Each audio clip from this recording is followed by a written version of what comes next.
क्या तुमने कभी सोचा है कि एक छोटी सी गलती, एक धक्का सीढ़ियों से तुम्हारी पूरी जिंदगी को हमेशा के लिए बदल दे? ये कहानी एक ऐसे बदले की है जो सालों तक दिल में दबी रही और जब वक्त आया तो सब कुछ तबाह हो गया। मैं एक साबिक नेवी का आदमी हूँ। हाई स्कूल के आखिर में कॉलेज ट्राई किया, ना चला तो मैंने फौज ज्वाइन की, जो पहले से प्लान था। नेवी में दाखिल हुआ, बेसिक ट्रेनिंग में स्पेशल वॉरफेयर क्वालिटीज पास की, फिर सील ट्रेनिंग शुरू की, लेकिन वो बहुत सख्त थी भाई, वो शिट नो जोक है। इसलिए SWCC बना, डर्टी बोट गाय। वो लोग जो फिल्मों में फास्ट बोट्स पर आते हैं, फायर पावर से दुश्मनों को मारते हैं, अपने लोगों को जहन्नुम से निकालते हैं। इराक में river petrol, diving, helicopter flights, कभी कभी सयाल टीम के साथ मिशंस। लेकिन मैं कभी डोर किकिंग या ब्रीचिंग नहीं किया, सिर्फ चंद फायर फाइट्स, बाकी मोनोटनी तोड़ने के लिए दुश्मन का इंतजार। ये सुनकर कूल लगता है, लेकिन हकीकत में बहुत से लोग YouTube पर स्पेशल फोर्सेस कहते हैं, लेकिन वो फुल ऑफ शिट होते हैं। मैंने स्मॉल वाटरक्राफ्ट एक्सपर्ट बना, डाइविंग, एयर क्रू, लेकिन सील लेवल का कूल शिट नहीं मिला। 8 साल बाद इंजरी हुई, टांग पर 7.62 की गोली लगी, मेड लिव, घर वापस आया तो अपने हाई स्कूल की पुरानी मोहब्बत से दोबारा मिला। वो मेरी बेहतरीन दोस्त थी, जूनियर प्रॉम मिस किया था, बरसों बाद मिले, सब कुछ जैसे पहले से बेहतर। उसकी एक 3 साल की बेटी थी, बाप गायब था, वो मुझे डैडी कहने लगी। मेरा दिल खुशी से भर आया। हम प्यार में थे, हकीकी प्यार।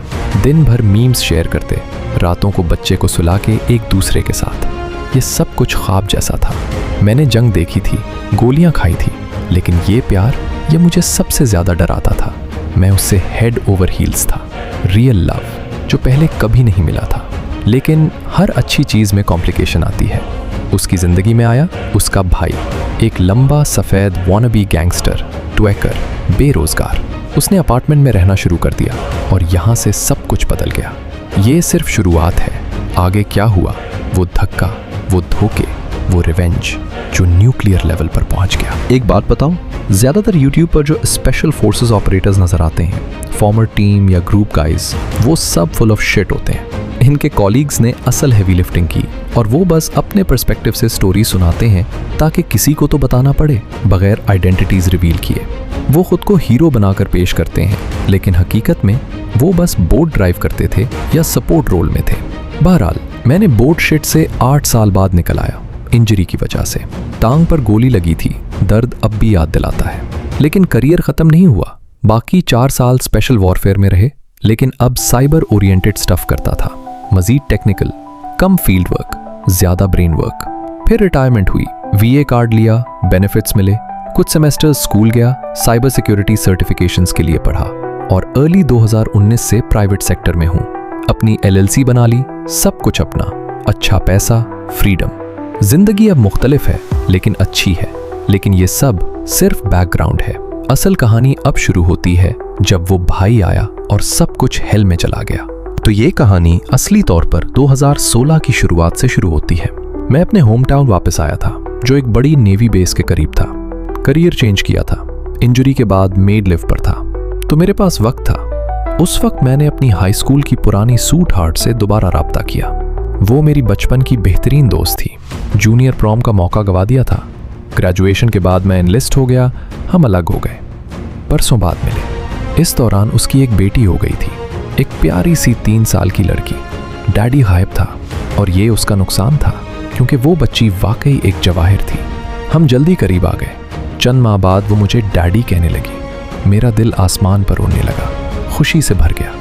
और उसकी माँ, बरसों पहले मैं उससे हेड ओवर हील्स था। दोबारा मिलने से वो पुराने जज्बात और भी मजबूत हो गए। रिश्ता रॉकेट की तरह उड़ गया। पहले चंद माह हम अलग नहीं होते थे। बच्ची के साथ फन प्ले डेट्स, रात को उसे सला के हम हाई स्कूलर्स जैसे हॉर्नी हो जाते। दिन में काम पर टेक्सटिंग, फेसबुक पर फनी मीम्स टैग करते, डॉर की चीज़ी लवी डवी स्टफ। अब 30 की उम्र में ये बात एम्बैरेसिंग लगती है, लेकिन भाई हम प्यार में थे, हकीकी प्यार, जो इससे पहले कभी नहीं मिला था। मैंने गोलियां खाई थी, छिरा खाया था, टांग पर 7.62 की गोली लगी थी। लेकिन ये नया प्यार, ये मुझे सबसे ज़्यादा नर्वस और स्कैर्ड करता था। दिल की धड़कन तेज़, हाथ कांपते। ये खौफ जंग से भी बड़ा था। मैं उससे मैडली इन लव था और ये सब कुछ एक ख्वाब जैसा लग रहा था। लेकिन हर खूबसूरत ख्वाब में एक क्रैक आता है। उसकी ज़िंदगी में एक कॉम्प्लिकेशन आया जो सब कुछ बदलने वाला था। मैं इससे मैडली इन लव था। It had me bad. दिल पर कब्जा कर लिया था। हर चीज़ उसके गिर्द घूम रही थी। लेकिन हर अच्छी चीज़ में एक कॉम्प्लिकेशन आती है। उसकी ज़िंदगी में आया उसका भाई, एक लंबा इनब्रेड लुकिंग wannabe गैंगस्टर विगा boy, whiter than driven snow. वो अपनी गर्लफ्रेंड के फूट ऑन पर क्रैश करना शुरू कर दिया हमारे रिश्ते के 1.5 माह बाद। ये पीस ऑफ शिट बदकिस्मती से बच्ची का गॉडफादर / अंकल भी था। कोई खून का रिश्ता नहीं था, ना गर्लफ्रेंड से ना बच्ची से। बस एक फॉर्मर ट्वीकर था। टारगेट पर काम करता था जहां दोनों काम करती थी। एक दिन लो ब्लड शुगर का बहाना बनाकर क्रैश कर गया। असल में हाई से डाउन आ रहा था। मेरी गर्लफ्रेंड ने उसे चीज़ बर्गर और सोडा दिया। ट्वीकर कल्चर में ये गोल्ड की तरह है। वो हमेशा उसका डेट में रहा, उसका राइट हैंड मैन बन गया। रोमांटिक तौर पर कभी इंटरेस्ट नहीं लिया क्योंकि वो अपनी तरह की ट्रैश को प्रेफर करता था। Thank God. वो उसे सिस्टर कहता था, वो उसे ब्रदर। तो बच्ची के लिए वो अंकल बन गया नेचुरली। ये मतलब था कि जब वो रात के अंधेरे में अचानक आ गया, मेरे लिए ये वेरी बैड साइन था। वो होमलेस, जॉबलेस, फेकलेस इडियट अब मूव इन कर रहा था। हमारी दोस्ती शुरू हुई सडनली बैड नोट पर। मैंने उसे 0.45 गन फेस पर रखकर रोका। ये ग्रोन एस मैन यहाँ क्या कर रहा है जब हम बेड पर थे और बम्प की आवाज आई। बच्ची हमारे दरमियान सो रही थी। कोई पेट नहीं था। रीसेंट ब्रेक-इन्स हो रहे थे कॉम्प्लेक्स में, तो मैं जस्टिफाइड आर्म्ड था। कोई कंसर्न सिटीजन मत बनना, ये सेल्फ डिफेंस सिचुएशन था। मैं वहाँ नहीं रहता था। मेरा अपना स्टूडियो था बेस के करीब, लेकिन रातों को वहाँ रहता था। कन्वीनियंट, फन और ब्रेक-इन्स की वजह से वो सेफ फील करती थी। Win win win. तो ऑब्वियसली मुझे उसके रहने पर कोई से नहीं था। उस यंग विपर स्नैपर को प्लेकेट करने के लिए गन नोज पर रखने के बाद मैंने उसे अपना PS3 और स्पेयर टीवी बोरो कर दिया। कुछ तो करता, क्योंकि फक हिम इफ वो जॉब तलाश करने वाला था। उसकी बजाय वो दिन भर बैल्कोनी पर वीड स्मोक करता, नीड फॉर स्पीड और COD खेलता रहता मेरे प्ले स्टेशन पर। वो एक मुकम्मल पैरासाइट था और ये सिर्फ शुरुआत थी। अब ये भाई अंदर आ चुका था और जो आगे होने वाला था वो सब कुछ बदल देगा। ये फेकर, उसने मेरी गर्लफ्रेंड को अपनी माँ समझ रखा था। काम से घर आती तो उसे खाना बनवाना चाहिए, लॉन्ड्री निकाल के फोल्ड करवा देता। खुदा की कसम, एक बार तो उसने कहा, शूज की लेस लगा दो, तुम बेहतर करती हो। वो 23 साल का था, मुकम्मल फकिंग लूजर। इसके अलावा जब हम दोनों काम पर होते, क्योंकि मेरी मेड लीव खत्म हो गई थी, तो वो बच्ची का लिव इन बेबी सिटर था, लेकिन उसके अलावा जीरो वैल्यू। घर आते तो किचन गंदा, पूरा अपार्टमेंट शिट से भरा। कई बार टॉयलेट में ग्राउलर छोड़ जाता, फ्लश नहीं करता। और फक हिम, उसने मेरी गर्लफ्रेंड से लॉन्ड्री करवाई, क्योंकि जब मैं फ्लश करता तो हमेशा टीपी नजर नहीं आता था पानी में। उस बंदे का एस्कूल हमेशा अटैची रहता था, गारंटी। लेकिन बाकी सब, वो एक मुकम्मल बर्डन था। और ये सब सिर्फ शुरुआत थी, और ये सब ऐसे ही चलता रहा 4 माह और। मैं वहाँ इतना वक्त गुजारने लगा था कि हम दोनों बात करने लगे एक साथ अपार्टमेंट लेने की। 2 लीजेस की बजाय एक, प्रैक्टिकल था। और ऑफ कोर्स ये डूड गाय स्पेयर रूम मांगने लगा। हम लड़े, बहस की, क्योंकि मूव इन के 4 माह बाद भी मदरफकर के पास जॉब नहीं थी। वो जो लेट टीन्स में सक्सेसफुल ड्रग डीलर होने का गेम बोलता था, अब लीगल वीड भी नहीं मूव कर पा रहा था। वो क्लेम करता था प्रोफेशनल ड्रिफ्ट कार ड्राइवर होने का, लेकिन जब भी मैंने उससे कार पार्क करने दी, 4 टाइम्स वो मेरी कार को लाइट पोल से टकराने वाला था। 4 बार, बिल्कुल 4 बार। मैंने ट्रस्ट किया था और ये इडियट नियरली डिस्ट्रॉय कर देता मेरा राइड।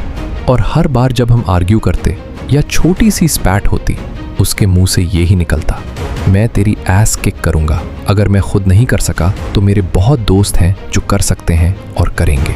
हर सिंगल टाइम ये धमकी। वो मुझे चैलेंज देता, लेकिन मैं चुप रहता, क्योंकि मैं उसे प्यार करता था, बच्ची को, और रिश्ता तोड़ना नहीं चाहता था। लेकिन अंदर अंदर गुस्सा बढ़ता जा रहा था।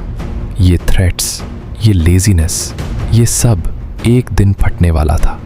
अब ये भाई थ्रेट्स दे रहा था और जो आगे होने वाला था, वो स्टेयर इंसिडेंट, वो गन, वो न्यूक्लियर रिवेंज, सब कुछ बदलने वाला था। अब एक बात मैं दोबारा क्लियर कर देता हूँ, मैं सील ना था। मैंने नेवी के स्पेशल वॉरफेयर ऑपरेटर्स और टीम गाइज जैसा रिगरस कॉम्बैट ट्रेनिंग नहीं लिया। मैंने सम सीखा था, enough to qualify for special warfare. लेकिन सील्स जो अंडरगो करते हैं BUD/S, उनकी supplemental training schools, individual specialty schools और जो क्लैंडस्टाइन शिट एजेंसीज और JSOC अब करवा रहे हैं, वो सब मेरे करियर ट्रैक पर बिल्कुल मिस हो गया। हम बोट्स ड्राइव करते थे, चॉपर्स फ्लाई इन करते थे, प्लेन से जंप करते थे।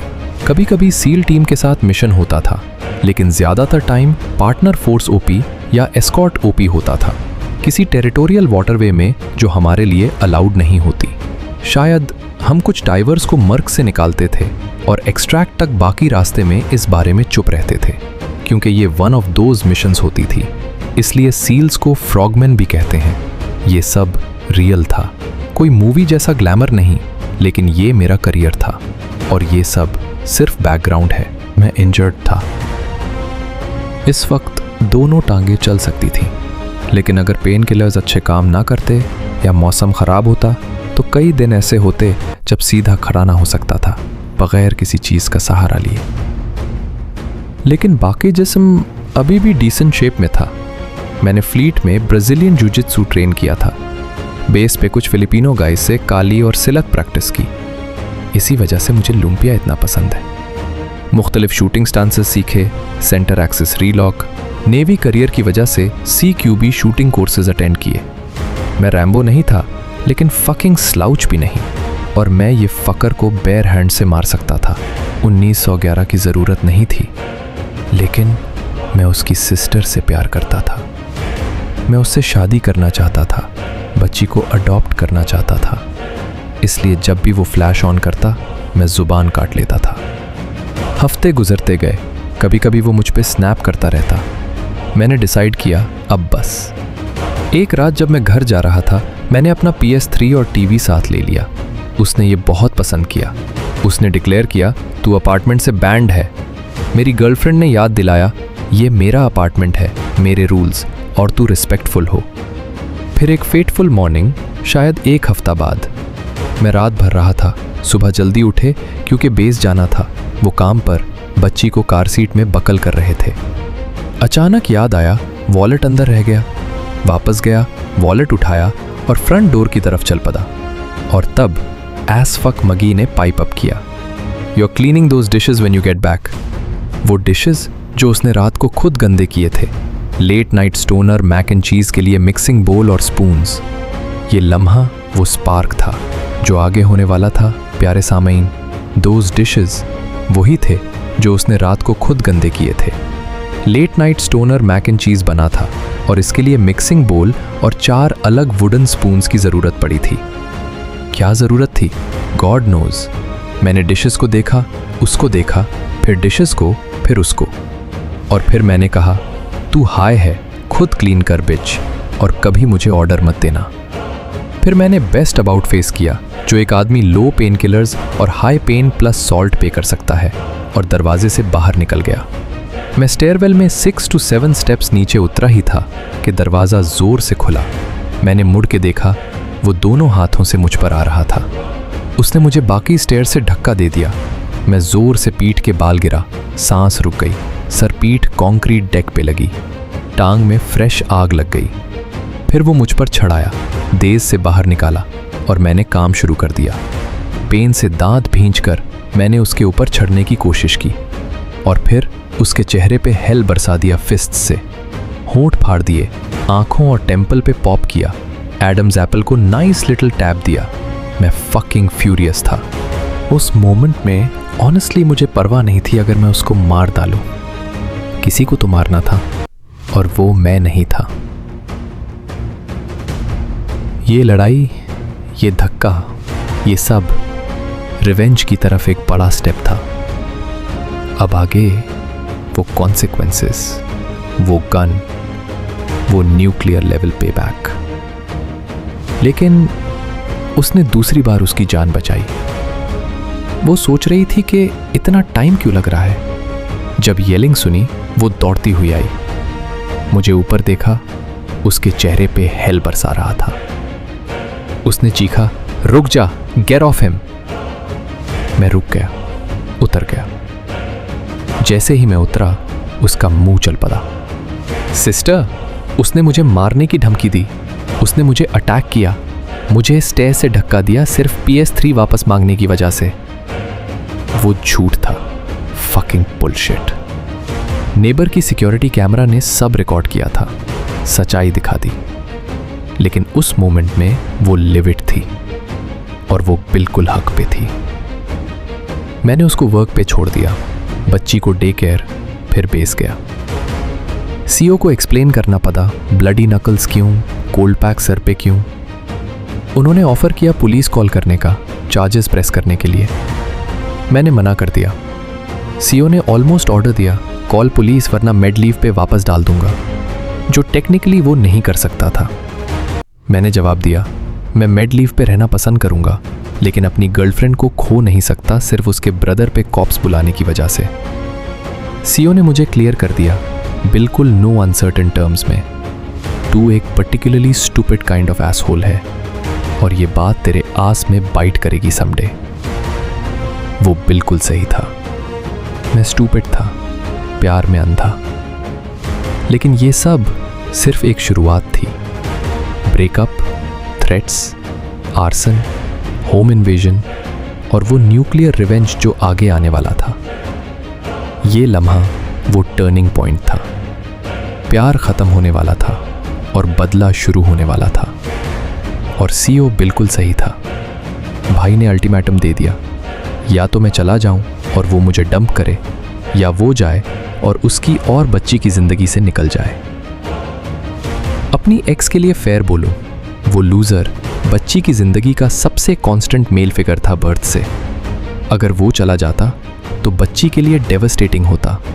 वो ग्रेमलिन के दिल को टूटने से बचाना चाहती थी। तो मुझे एक्स मिला। ऑनेस्टली मैं एक्चुअल एक्स दिल पे लेना प्रेफर करता। जो फील हुआ वो उससे भी ज्यादा बुरा था। एक औरत से अलविदा कहना जो प्यार करती हो, ये तो होता है, लेकिन उसके साथ एक सॉबिंग छोटी बच्ची से अलविदा कहना, जैसे दिल से अपनाना चाहता था, उसको अपना बनाना चाहता था। मिलना नहीं चाहता जो इस चीज पे आंसू रोक सके। वो आदमी मुझे डरा देता है। मैं अपने अपार्टमेंट वापस गया, एक छोटा बॉक्स बनाया, टॉयज, कीपसेक्स, क्लोथ्स जो उन्होंने वहां छोड़े थे, और सही टाइम का इंतजार किया उसके वर्क पे ले जाने का। मैं टूटा हुआ आदमी था, लेकिन वो छोटा फकर, उसने मुझे डाउन होने पे किक मारना चाहता था। याद है उसकी फ्रेंड्स की बात? वो झूठ नहीं बोल रहा था। उसके पास रैप शीट्स वाले दोस्त थे, बैड इंटेंशंस वाले। ब्रेकअप के महीनों में उसने उनको काम पे लगा दिया। ये ब्रेकअप, ये दर्द, ये सब सिर्फ शुरुआत थी। आगे वैंडलिज्म, आर्सन, होम इन्वेजन और वो न्यूक्लियर लेवल बदला जो सब कुछ तबाह कर देगा। एक सुबह मैं जाग उठा और मेरी कार ब्लॉक्ड अप थी। व्हील्स उतार दिए गए थे, कैट कट आउट, विंडोज तोड़े गए, स्प्रे पेंट से स्लर्स और स्वस्तिकाज लिखे हुए कार पे। मैं जूइश नहीं था और मैं उसकी सिस्टर के साथ लास्ट 6 मंथ से रिलेशनशिप में था, लेकिन समहाउ मैं दोनों के और फक बन गया। इंश्योरेंस ने जो कवर नहीं किया, उसने मुझे $2,500 का नुकसान दिया रिपेयर्स में। पुलिस को बुलाया, रिपोर्ट बनाया। सर्वेलेंस फुटेज यूजलेस था, फेसेस कवर्ड, ग्लव्स पहने हुए, नो प्रिंट्स। और ये ऑटो वैंडलिज्म था। CSI हेयर फॉलिकल्स कलेक्ट करने नहीं आती। 2 हफ्ते बाद फ्रंट डोर पे अटेम्प्टेड आर्सन।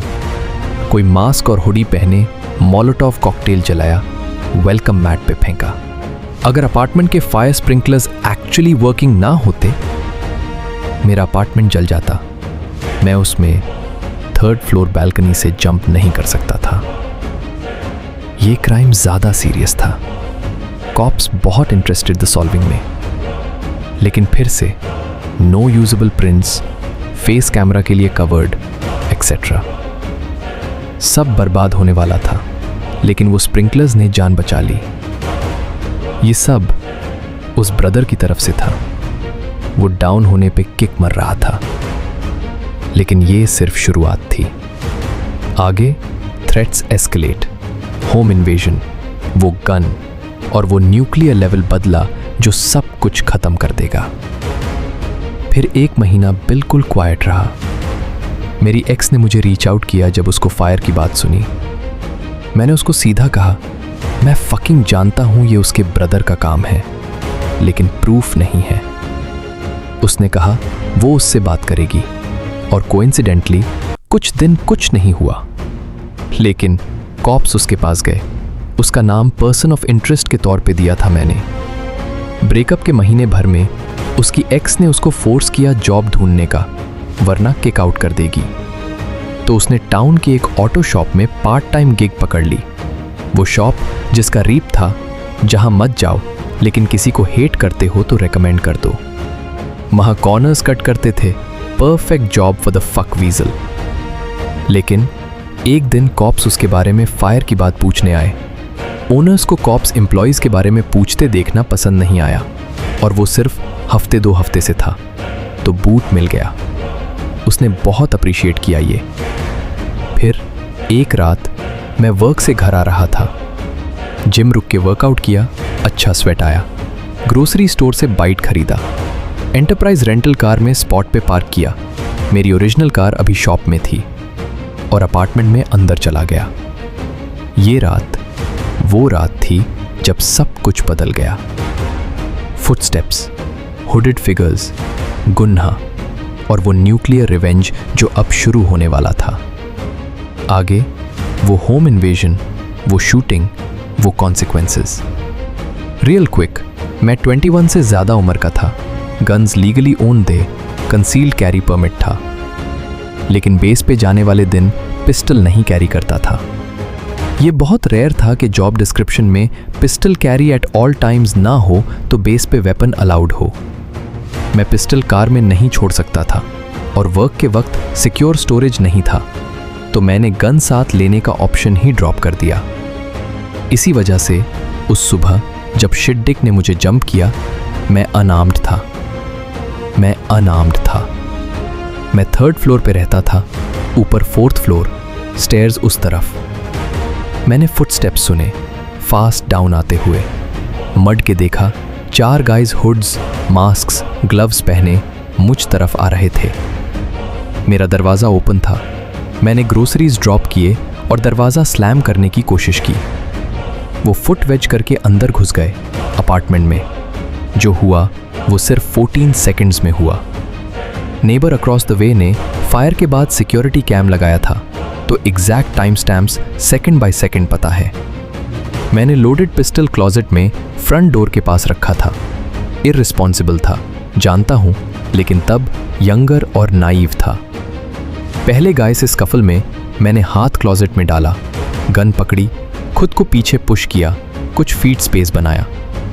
याद है मुझे विविडली, 4 आदमी डोरवे और हॉलवे में। पहला गाय जो गिरने वाला था बॉडी ब्लॉक्ड, फिर 2 बार। Sorry for the fucking novel, लेकिन डिटेल्स मैटर करती थी। उम्मीद है तुम्हें मेरी ये स्टोरी पसंद आई।